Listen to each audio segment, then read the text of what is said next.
Here's a video on how to utilize the AI version of coDiagnostix to create a single unit surgical guide used for day of placement.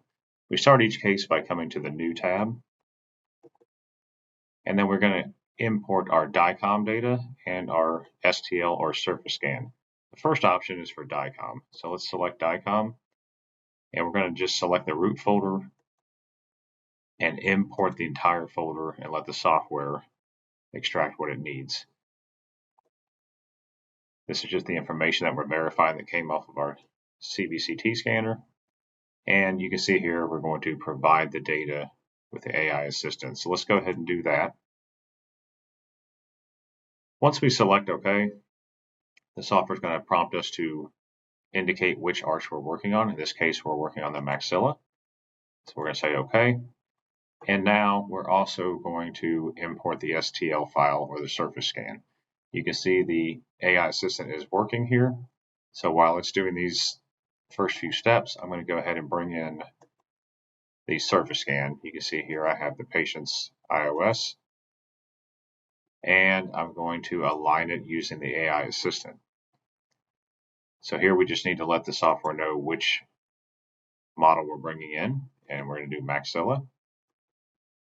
And you can see it's gone off into the cloud, and it's going to be merged to the segmented data from the AI assistant. So while that is working, you can see it is an orange hourglass. If you're on your main screen, you can see it's still kind of working. This is one that has been finalized. Once the AI has rendered its results by giving you a check mark, we can go ahead and click on this to review and import the information that we want to import. So you can see on the left-hand side here, we have some boxes that we can check, and then we can import that if we like what we see in the image. So I'm going to go ahead to the patient coordinate system. You can see the AI did a nice job here. If you still want to adjust it, you can move it in traditional ways. The pan curve is really nicely done here. You can still adjust it if you like. You can think that you need to in here. There are really no nerve canals in this particular case, so we'll just not check that one. And then the scan alignment. The blue outline here is the surface scan of the STL. You can see how nicely it's merging it using the AI. And here's the tooth adjacent to our implant. So you see how nicely this is done. You can still make adjustments if you like, but I think it does a very nice job here. So let's go ahead and import these 4 items. And you can also see how it individually imported each tooth. So it's creating a socket in the maxilla. Okay, so let's minimize that for a second. And now at this point, the AI in a short amount of time has done the first 5 steps in our workflow, or in my workflow. So here I'm just going to simply add a tooth to give me an incisal edge position. If I click on this to make it full view, I can now move my tooth based on my point of view and at least get an incisal edge position. Okay, so from here, we're going to go ahead and select an implant. We can use a BLX here. And we'll select an 8mm in tooth position number 9. And now you see we have an implant placed. Let's just get it into the proper position. So I'm going to utilize the tangential and cross-sectional views. And the first thing I'm going to do is to be sure I select this icon here, which locks the view into the implant. Now I can move this in any position with a left click. And with a right click and hold apically to the implant, you can see it pivots from the coronal aspect.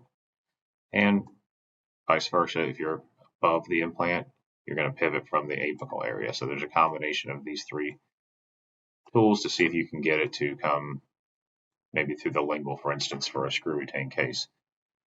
From here, we're going to add a sleeve if we're happy with our implant design. We'll select a T-sleeve and a 5mm for a fully guided. You can see right now we are at H2 position, so we're 2mm from the top of the implant to the bottom of the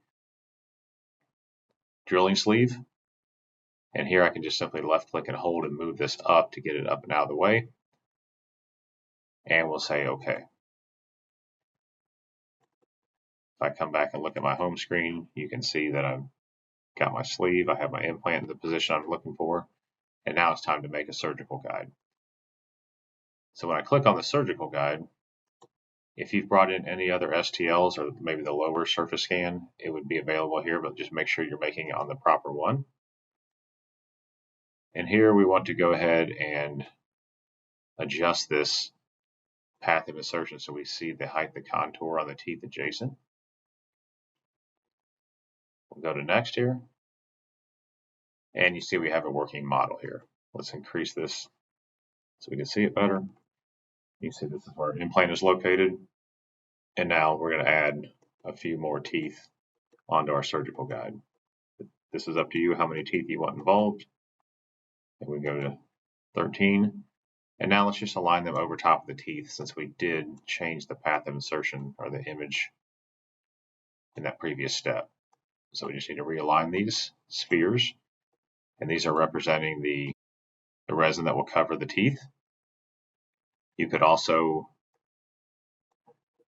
utilize this draw area, and you can just paint on any extra that you'd like to have in your surgical guide if you want more support. Okay, from here we'll move forward. We can adjust our offset, meaning the red area here, the spacer between the guide and the tooth. I think 0.10 is good, but you need to verify that with your individual printer if you're printing these in-house. So you can see here's our initial proposal of a surgical guide. We want to go ahead and add inspection windows in here so we can make sure that it's properly seated. So you can kind of check it to see how much you want the tooth to display through the guide. And I like to add another one on the other side. So you make sure that it's seated fully. If you needed to put one to create more space for your handles and drills, I don't think this one needed it, but we can put a little bit. We'll put a little bit in here. And now we go to next. You'll see our result here, right? Okay, so we can add a few things here. For instance, we can add rotation markers, which would be good if you're trying to get an immediate case and you need to know the timing or the internal aspect of the implant you're placing so the abutment will fit properly. We can add presets, which has the patient information, right? So we can just add their name right here. Move it over here to the side, make it a little smaller. Click on the green check mark. And then we can also, if you wanted to add the drilling sequence here with the handles and what size drill, you can come right there. So if I click next, we'll see our final design here, right? We have the sleeve in place. You can see the rotation markers. For a BLX, we have 6. For a BLT, we'll have 4. Okay. If you wanted to export the surgical guide, you can from here. It's important to know that if you are printing in-house, it's a good idea before you actually even print this to click on this icon right here and print out this matrix and physically try in your sleeves. As you can see, each opening has a slightly different diameter, and you want to find which one works the best for your printer. And maybe you come back and say it's number 9. So now moving forward, when you use a BLX, it'll always select number 9 here until you change it. So you can just save this to your desktop, export it, and print it. It's about a 10-minute print. And then you can verify that your sleeves are fitting properly into the surgical resin. So from here, I would just click on Next. And now I have the opportunity to export the guide. This will deduct one of your fees, so I'm not going to do it here. At that point, it's just an STL file that you can bring into your printer software and print. Which brings us to the last thing we want to do, and that is to print out our surgical protocol. So on this last page here, we should probably print out all of these. The two most important ones are The second one here, which can give you the information you need as far as ordering your prosthetic parts. And the fourth one, which will give you the drilling sequence. So you should definitely have this on a screen or print it out chairside in the surgical suite. You can save these as a PDF right here, or you could just have it up on the screen. So that's how we're doing a single unit surgical guide using the AI.